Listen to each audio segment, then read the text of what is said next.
de l'environnement, c'est le financement vert. Au Sénégal, on a l'expertise qu'il faut pour capter les fonds verts. Mais pour les dépenser, les organisations de base ont toutes les difficultés du monde parce qu'ils n'ont pas été capacités sur comment tirer ces financements verts. Xaalis boobu bari na day ñëw Sénégal mais bu ñëwee dañ koy teg ci benn boîte tëj ko foofu ñi ko mën a jot mooy ñi nga xam ne dëgg-dëgg am nañu xereñ gi di liggéey ci wàllu environnement wala liggéey ak organisation xam ñu ci wàllu environnement ñooñu ñëw benn génne xaalis boobu te ñaare information bi sax du yegg fa mu war a yegg te loolu su amee fond vert boobu même bu ngeen xeexee ba mu ñëw aussi njariñ li mooy mu duggaat pour lutter contre le dérèglement climatique. te loolu nag moo dul am parce que man vous l'avez dit j'ai été à Kédougou. C'est le combat qu'on a toujours mené à Kédougou. Et on nous imaginait que dans ce financement toutes les réunions se tenaient à Dakar. Il nous fallait quitter Kédougou pour venir à Dakar. Et quand on quittait Kédougou pour venir à Dakar, c'était un groupe de 5 à 10 personnes. On venait à Dakar trouver 2 ou 3 personnes. Vous pensez que c'est normal? À la limite, on était tous découragés. Le dispositif qui était mis en place était tellement corsé que nos organisations, nos ASC, nos organisations de base ne pouvaient pas accéder à cela. Et voilà ce qu'il faut améliorer. On s'est battu pour avoir l'expertise qui tire, mais on ne redistribue pas au niveau des populations. Et les problématiques d'environnement sont toujours là. Donc, di ngeen amee xam-xam ba mën a xëcc xaalis bi jëlee ko fële fexe leen mu dem ci askan bi ñi nga xam ne ñoom ñoo am problème boobu parce que ñaare bu fi xaalis bi taxawee te demul am na fu mu nekk fan la nekk te du ñu wax mu ko fa xaalis bu nekk donc il faudrait qu'on améliore le dispositif que le processus soit beaucoup plus simplifié pour permettre l'accessibilité de ces fonds pour un peu recentrer le financement du dérèglement climatique. Ça, on est en phase avec vous. Xam ngeen ni ngeen koy jëlee ji loolu lépp Sénégal fort nañ ci. Ensuite, on parle de COP 18, 19, 20, 21, 22, 23. Est-ce qu'il faut qu'on s'arrête pour évaluer qu'est-ce que le COP a amené au Sénégal? C'est des voyages, beaucoup de voyages, on se prépare, mais on compte les COP, on compte, mais on n'a pas encore compté les acquis de ces COP pour le moment. Et il faut aussi qu'on s'intéresse, que le COP au moins puisse faire ce qu'on appelle une rétrocession de tout ce que l'État a tiré là-bas vers les populations. Vous êtes un fervent défenseur du contenu local, je sais. Il y a un autre aussi qui parle beaucoup de contenu local, Mbaye Sarr. Mais je pense que le contenu local doit être arrimé à un niveau de compréhension qui permettra aux populations d'être vraiment en phase du point de vue accessibilité. On fait des efforts, la loi a beaucoup amélioré le cadrage, mais ba léegi dafa des. Voilà, donc loolu aussi il faut ñu xeex ko. Maintenant, pour revenir directement à notre sujet, vous avez parlé de Nguent. Nguent, son problème c'est le canal. Le canal de Nguent était un financement du ministère, d'un projet qui était logé dans le ministère de l'Urbanisme. Malheureusement, ce projet a connu quelques difficultés. Ils ont démarré le projet, mais ça n'a pas abouti. Bon, cette année, le ministère a promis de reprendre beaucoup de choses par rapport à ce... Parce que si on règle Nguent, on règle tout le problème de Thiès. Parce que tout ce que Nguent refoule recrée une inondation au niveau de... On parle plus de Sampaté. D'accord, Sampaté aussi, c'est stratégique. Mais Sampaté et Nguent, voilà les deux ouvrages qui ceinturent Thiès. On est en train de voir la situation. On est en train de nettoyer, voir d'abord, au moins si ça compte pas qu'on puisse nettoyer, effectivement, pour que le minimum d'eau qui puisse arriver puisse couler. Mais c'est une problématique pour nous. Et on est en train de voir comment prendre en charge tout cela. Au niveau du comité régional de gestion des inondations, on y réfléchit, mais l'État nous accompagne par rapport à des débuts de solutions. On a compris et nous sommes en phase avec tout ce monde-là. Et nous viendrons aussi voir la situation et on va essayer de voir comment... Bon, je ne peux pas vous promettre qu'aujourd'hui, cette année, vous allez regagner votre maison, mais on fera le maximum. Badianou Gokh, je pense que, commandant, Badianou Gokh, il dit qu'il ne demande pas il parle pas de centre de pompe il parle parce que pour elle foofu gisu fa ay sapeur pompier te nee na day am ndox waaw loolu Fatou Badiane liggéeyu préfet la liggéeyu commandant mii la sama liggéey la ñun ñii parce que ñun ñoo war a xool fan mooy am jafe-jafe ñu positionné fa les sapeurs pompiers ñu def liggéey bi donc du problème mu ONAS moo war a mën a taxaw foofu mais fu ñu gisee ni ndox mi day bari foofu di taa dinañ xool lu ñu def ak sapeur pompier ba génne ndox mi foofu waaye itam am na koñ yoo xam ne ruq yoo xam ne nit ñi dañu foog ne dafa am taa dafay am mbënd te du mbënd maanaam ndox mi yéex a dem rek waaye nag ñun dañoo yàkkamte bu ñu génnee gis ndox mi rek ñu ne wóop ça y est c'est fini waaye boo duggee ci biir le temps ngay naan ataaya génnaat fekk ndox mi dem donc dafa am côté yoo xam ne il faut ñuy muñ tuuti parce que bëri wuñu suuf ndax suuf bi naan ndox mi amu fa leneen li ñu gën a sonal nag moo tax ñuy utiliser tuyaux yi mooy li ñuy wax exutoire naturel mooy maanaam ndox boo koy pomper aussi te amoo foo ko sotti da lay sonal moo tax am na ñoo xamante ni neex nañoo pomper mais am na foo xam ne neexul a pomper parce que ndox mi boo ko jëlee te amoo foo ko dugal lenn rek nga mën a def mooy camion hydrocureur yi te camion yi dafa xaw a cher camion li muy mën a yóbbu dafa cher neewuñu duñ ko def parce que population yi jar nañu ko mais d'abord xool fan lañ mën a am exutoire ba sànni ndox mi foo xam ne dana maintenant Sénégal li ñu war a xalaat mooy ndoxu taw bi li muy bari yëpp naka lañ ko mën a utiliser ba mu jariñ ñi loolu la ñu war a réfléchir par des bassins de rétention mais yeneen ak yeneen ba ñu xool ndax ndoxu taw bi bu ñëwee ndax mën nañ ci bay ndax mën nañ ko utiliser waat ngir leneen ak leneen defar espace vert comme mairie yi nga xam ne dañu bëgg defar espace vert au lieu que facture ndox bi di cher ndoxu taw boobu bu ñu ko taataanoon seet bu ñu ko def ba arrosé waat ko espace vert yi dana nga noonu technique boobu nag am na fi mais dañ cee jubloogul rek ba xool yooyu yëpp naka la mën a nekkee kon bu ñu jàppee ndox ni fatalité la maanaam luy lore la ndox njariñ la waaye ça dépend nag ci ni ñu koy jëlee ak ni ñu koy utiliser kon loolu moo am solo maintenant nous voulons remercier sincèrement ENDA et tous ceux qui sont dans la salle pour accompagner ce projet. C'est un projet qui est, je ne parle pas d'ambitieux, mais c'est un projet qui vient changer beaucoup de choses. Si nous tous nous comprenons ce que nous attendons de nous. Maintenant, c'est un moment de partage de ce projet. On ne peut pas tout mettre dans cet exposé ou bien dans cette discussion d'aujourd'hui. Comme l'a dit Cissé, on va continuer les consultations à domicile. C'est-à-dire, cela veut dire quoi? Toutes les préoccupations qui n'ont pas été gérées ici dans cette rencontre peuvent faire l'objet d'une remontée, soit au niveau des autorités administratives ou bien au niveau directement des ENDA, et on prendra en charge ces préoccupations pour les réintégrer. Tout ce qu'on a pris ici aujourd'hui comme input qui peuvent nous servir à améliorer le cadrage, mais aussi la mise en œuvre, seront conservés dans le document.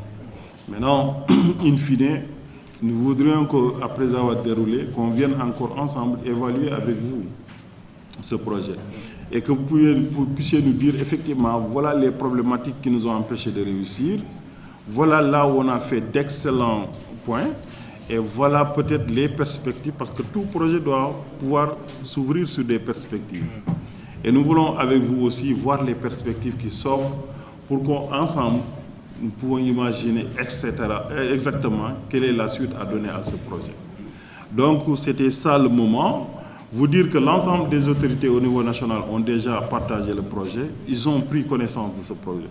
Il restait maintenant le niveau déconcentré avec les localités concernées pour que chacun sache de quoi on a besoin, pour que chacun puisse dire voilà comment je peux vous accompagner. Et qu'ensemble, nous allons dérouler le package. C'est un package qui sera là. Mais nous voulons que la problématique des inondations change par une meilleure résilience, mais un meilleur renforcement de la protection sociale, mais une meilleure prise en compte des couches défavorisées. Que la gestion des inondations nous permette de réduire les vulnérabilités. Parce que nous avons senti que pendant l'hivernage, les vulnérabilités augmentent. Parce qu'il y a des problèmes qui sont là. On n'a plus besoin d'être assisté par des sacs de riz, par de l'huile, etc. Nous devons avoir l'information très tôt, que ce système d'alerte précoce qui fonctionne correctement nous permette de prendre les dispositions qui s'imposent afin d'éviter la fatalité. Et c'est possible. Voilà l'importance de l'information, ça nous permet de jouer dans l'anticipation. Et si on peut anticiper, on évitera quand même d'être assisté. C'est ce qu'on veut. Maintenant, le filet de protection sociale qui sera mis en œuvre permettra de réduire les vulnérabilités, mais de tendre vers ce qu'on appelle l'équité sociale. Parce qu'en réalité, l'équité sociale doit être réglée pour tout le monde. Nous savons souvent, en dehors des phénomènes naturels, ce qui cause les inondations, nous les savons et nous les maîtrisons. Nous pouvons les éviter. Maintenant, la sensibilisation portera sur ça. Comment éviter les phénomènes d'inondation liés à l'action de l'homme sur la Terre? Et ça, vous avez développé des scénarios, vous avez développé des techniques par la sensibilisation, on a parlé de la digitalisation, on a parlé de beaucoup plus de techniques de communication qui, une fois mises en œuvre, nous permettront d'anticiper. Parce que c'est seulement dans l'anticipation et la prévention qu'on règle nos problèmes. Nous ne devons pas être fatalistes en disant que si on peut faire quelque chose. On peut faire de sorte que la situation change. Ce sera dans la durabilité, certes, mais ne soyons pas pressés. Posons les actes comme il le faut. Allons-y tout doucement. À partir de ce projet, on peut y aller. À partir d'autres projets, on peut y aller. Mais à partir des politiques de l'État, on peut y aller. C'est comme ça qu'on va régler les problèmes d'inondation. Et c'est comme ça qu'on parviendra à savoir que l'inondation n'est pas toujours quand même une fatalité. Et maintenant, notre action sur la Terre, on va se poser des questions. Est-ce que le comportement que nous avons vis-à-vis de cette biodiversité, vis-à-vis de cette Terre, est la meilleure possible? Non. À un moment donné, il nous faut réfléchir. Ils ont parlé des lotissements irréguliers. C'est le plus grand facteur de création d'inondation. Parce qu'un lotissement irrégulier, cela veut dire qu'on ne maîtrise pas le foncier. On ne maîtrise pas ce qu'on appelle la géographie de nos localités. Deuxièmement, il y a les constructions anarchiques. Même si le lotissement est régulier, la construction doit être soumise à ce qu'on appelle une autorisation. Les constructions anarchiques, le non-respect des plans directeurs d'urbanisme. Le plan directeur d'urbanisme dit que dans la commune de Thiès-Ouest, on ne doit pas dépasser 3 étages. Quelqu'un se permet de mettre 5 ou 6 étages. Il met en difficulté les populations, il met en difficulté la municipalité, mais il met en difficulté les services de secours. Parce que dans un plan directeur d'urbanisme, on a consulté les sapeurs-pompiers. Les sapeurs-pompiers nous disent que les instruments dont je dispose ne peuvent pas aller au-delà de 3 étages pour secourir. Nous devons dépasser 5 étages. Vous, parce que tu as de l'argent, tu ne t'occupes pas des autres, tu mets 6 étages. En cas de difficulté, on dira que oui, les sapeurs vous ont dit très tôt, voici les moyens que nous avions. Et on l'intègre dans le plan directeur d'urbanisme, on le prend en compte. Et là, on dit que le maire n'interdit pas pour maintenir. Le maire ne vous dit pas, vous ne devez pas dépasser 5 étages parce qu'il le veut. Non, non, non. Le maire obéit à des normes techniques. Parce que l'instruction du dossier d'autorisation de construire passe par des services techniques. Et le maire, quand il vous donne l'autorisation en vous donnant des normes techniques, vous devez les respecter. Mais au Sénégal, ce qui se passe, c'est qu'on a les textes qu'il faut, on a les autorisations qu'il faut, on négocie après, sans pourtant respecter la réglementation. Et quand l'autorité prend la décision qui s'impose, voilà, c'est les mécontents qui crient alors qu'ils ont tort en premier lieu. Il faut qu'on respecte la réglementation. Et respecter la réglementation, c'est respecter l'État. Respecter l'État, c'est se respecter soi-même. Et tant qu'on fait dans ça, on ne crée pas de problème. Mais si on veut être plus royal que le roi, ou bien si on dit que oui, la loi c'est moi parce que j'ai les moyens, là, on pose une difficulté. Et maintenant, les autorités administratives, que ce soit les autorités politiques, on assumera nos responsabilités. Cela veut dire quoi? On n'a pas d'état d'âme à casser une maison qui se trouve dans une voie d'eau ou bien qui crée des difficultés à toute une cité ou toute une population. Parce que cette personne-là sait qu'il a fait ce qu'il ne devait pas faire. Et ça, on assume nos responsabilités et que chacun assume. Parce que la loi dit il faut chercher les autorisations nécessaires. On perd tellement de temps à envoyer des équipes sur le terrain pour voir jusqu'à aboutir à des avis techniques qui disent que voilà comment construire et là où construire. Oui, c'est l'État, c'est des gens qui ont réfléchi. Moi, je fais ce que je veux. Après, s'il y a problème maintenant, vous dites voilà. C'est la même chose pour ces gens qui vont habiter dans ce qu'on appelle les zones non édificantes. Si on interroge l'histoire, si on interroge les techniciens, les universitaires, ce n'est pas compliqué de savoir que cette zone-là, 10 ans arrière ou bien 20 ans en arrière, c'était une zone marécageuse. Il faut que vous ayez bayee soble, il faut bay pataas, il faut bay ñambi ah nga ñëw wàqi ba mu set nga sëkk ak mbalit ba pare tabax dëkk sa ah mu daanu nga ni état lu ci yoon état ana say mbokk ba ngay tabax lu tax waxuñu la dëgg. Donc il faudrait que chacun prenne ses responsabilités. Ce n'est pas les ONG ou bien l'État qui vient régler nos problèmes. Les problèmes, on les règle d'abord par nous-mêmes, par une claire conscience de ce qu'on veut, par le respect des réglementations, mais aussi par une conscience citoyenne ambulante de tous les jours, qu'on sache que nous devons être des citoyens.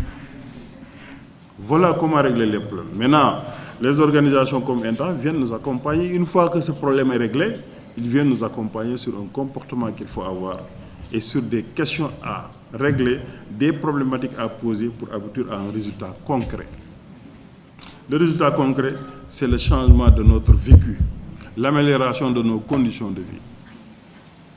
Et que ces problèmes d'inondation ne puissent plus être des fatalités. C'est des problèmes que nous pouvons maîtriser et que nous allons maîtriser. Mais ça demandera des responsabilités, ça demandera qu'on cause des torts à certains.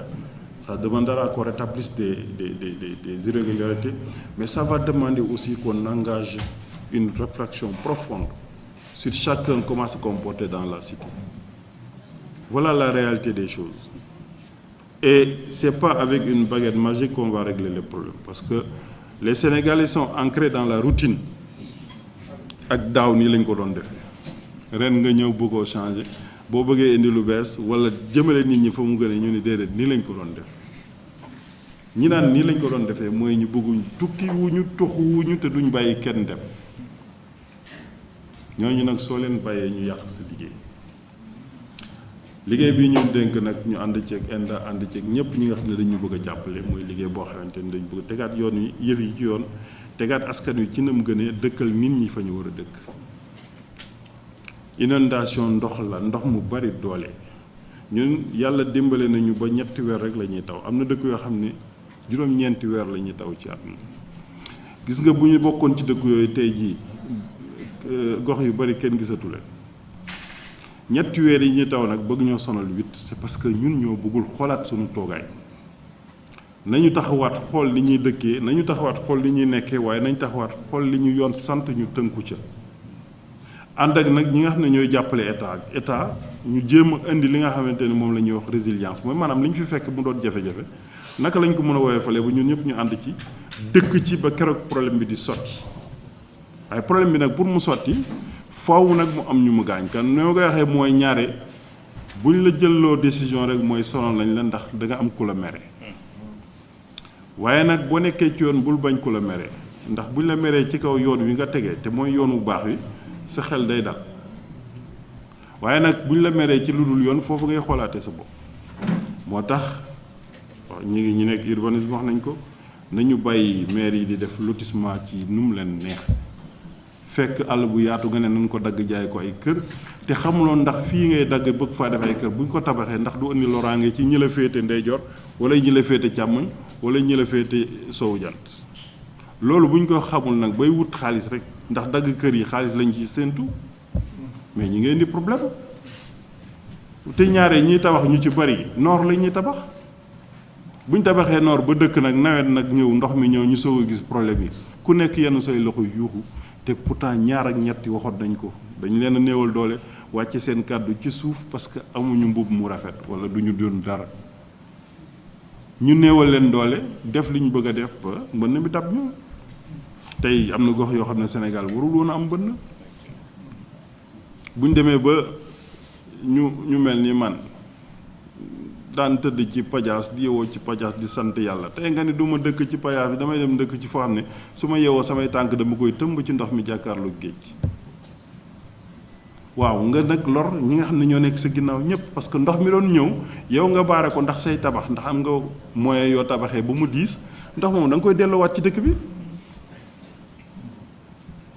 mu dem ci poste de santé yi dem ci hôpitaux yi ñooñu nag nga xam ne fa la ñu askan wi dajee pour fajoog yooyu ñooñu ñooy am problème ñaata hôpitaux ñoo fi inondé kenn xamul nu mu toll ñaata école fi inondé kenn xamul nu mu toll loolu lépp li ko waral nag mooy sunu doxalin waaw dañ leen yeddaat sunu bopp xoolaat sunu taxawaay xoolaat sunu toogaay defaraat yëf yi mu jekk ñu ànd liggéey ndax fii lu fi nit am na nga ko fi bàyyi de amul lu ñu toppal la kër gi lu mu rafet rafet lu tur yu jekk-jekk lu garaat yu bari bari booy dem na nga ko fi bàyyi adjoint maire rek gouverneur rek ñëpp si yem amul kuy dem yóbbaale dara kon nañu fexe ba sunu nekkin neex jamono yi ñu fi nekkee ba bu ñuy dem du ñu yóbbu benn lorange ndax la ñuy jàllale fële te su ëllëg ëmb bi fii lañ koy takkee mu dëgër rafet loolu ñu yenn ko dem ak moom fële bu ñu sàgganee nag ba loolu defuñu ko fii bu ñu demee fële danañ mere ñëpp kon nañu fexe rek defaraat jikko yi am fukki kër ak juróom-ñaar te mënoo fanaan ci lu dul benn kër wala benn néeg lu muy jariñ te fukki kër ak juróom-ñaar yooyu boo seetloo juróom-ñaar yëpp dañ leen waroon a toj ndax fa ko def baaxul wala na nga ko amee baaxul te boo yemoon ci juróomi kër yi xëy na keneen am beneen dëkkaan yu neex waaye nit ñi xalaatuñu dëkkandoo seen bopp rek la ñu tal ak la ñu mën ak la ñu am kon nañu delloo waat yëf yi fa mu nekkoon te ñu xam ne lii ñu yàq ci jamono bi ñoo ko war a defar dagg nañ garab yëpp garab desatul ci dëkk bi mu renforcer le dérèglement climatique bu njëkk Kédougou gi ma jógee bu njëkk mois de mai mu taw Kédougou léegi ba mois de juillet du taw quelquefois mois de juin lay soog a taw Kédougou bu nawet jotee daawul tàng moo dàq France da daan sedd guy léegi day tàng parce que dagg nañ garab yëpp daal di koy def ci juraay di wër or bu ñu dul gis mukk te garab yi yow richesse la mi ngi ni tiim nga ko waaye nga ni yàkkamti nga ni garab yi mënulaa jariñ nga dagg garab yi gas ko garab yi daan jëm kaw moom ngay dugal ci suuf léegi pour gas foofu mu yaatal la mu téye suuf si ba du màbb ndax nga mën a dugg ci biir di wër ay pepp or yoo xam ne mën ngaa def juróomi fan fukki fan juróomi weer doo ko gis nga yokk dérèglement climatique bi sonal nit ñi la nga am ko néew bu génnee te suuf sa ngay génne pour wur or nga dem raxas ko ci faleme bi yàq faleme bi léegi yàkkamte nañ ba dootuñu raxas ak ndox mu set dañuy wuti mercure wuti produit chimique cyanure dem raxas ko ci faleme boobu mooy law ba ci lac de Guiers mooy law ba feneen ak feneen di ñu jox ndox mi nga xamante ni ci la jur gi nàndalu ci la ñuy arrosé sunuy garab gàncax gi waaye ñu ci la ñuy jëfandikoo di ci napp mais bi ñu demee ba mënatuñoo napp ci ndox moom parce que li waroon a weex xonq na cur ndax produit chimique yi ña fa dëkkoon ñëpp gàddaay nañ dem kenn desatu fa ñenn ñi lonk nañ ci gaal yi te gënul sax ñeneen ñi dugg nañ ci yeneen i tooxi doona ñu leen sant parce que ñun ci sunu biir askan wi xoolul la muy def teg nañu jéego yoo xamante ni daf ñoo dab waaye weesul dara weesul nañ toog waxtaanaat delloosiwaat xel yi xam ne garab yi ñuy dagg amul njariñ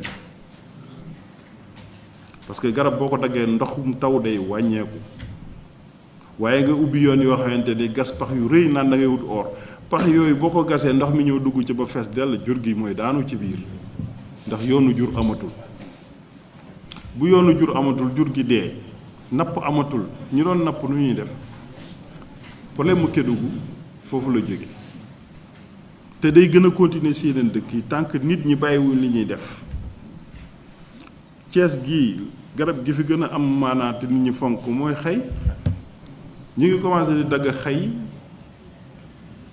te dama jàpp ne kuy dagg xay sàmba booy nga moo xam kaala nga yor moo xam loo mën a yor parce que xay yi ñuy dagg di ko yàq mooy aar dëkk bi te xay benn xay pour mu toll nii il faut ay ati at ñun ñëpp dañoo judd fekk ko fi waaw ku iñaanee sa ndono nag sa deewin ñaaw lu tax bu ñoo bàyyil xay yi ëllëg xale yi ñëw foofu la réflexion bi taxawee nag foofu la xalaat bi taxawee du ne rek li ma mën a am tey naa ko am tey mais amin wi na rafet naa dëkk ak nit ñi ci dëkkin wu rafet waaye naa gunge nit ñi ci lu rafet ndax ëllëg su ma tolloo ci jafe-jafe ñu mën maa gunge kon boog ñu ngi delloo si waat xel yi di waxtaan ak ñëpp di gërëm nag ENDA ci li mu indi di wax ni vraiment projet bi danañ ci dem ak yéen waaye li may faral di wax ONG yëpp mooy man àndu nawle lay liggéey ak nit su ma noppee xam la ngay def banaa laa gunge ndax communication dafa am solo dans un projet il faut que nit ñi di communiquer tey ji bu ñu yemoon fii ci waxtaan ci salle bii te journalistes yi teewuñu ak seen yii ñuy def nii daanaka du am njëriñ te ñaare malheureusement bu ñu nuyu ñoom la ñuy mujjee nuyu mais ñoo ëpp njëriñ ci mbir mi communication noonu la mel ci projet donc il faut maintenir la communication maintenir le lien qui vous lie avec les localités, avec les maires, avec les autorités administratives pour que dans le déroulé de ce projet qu'on puisse avoir les inputs nécessaires qui nous permettent de remédier en cours de projet. L'évaluation à mi-parcours et aller vers une dynamique de réussite qui va intéresser les populations. Quoi qu'on dise, c'est l'intérêt général qui est visé. Et notre souci, c'est de rétablir le vécu des populations pour qu'il soit le meilleur possible. En tout cas, nous remercions tous les participants dans cette salle.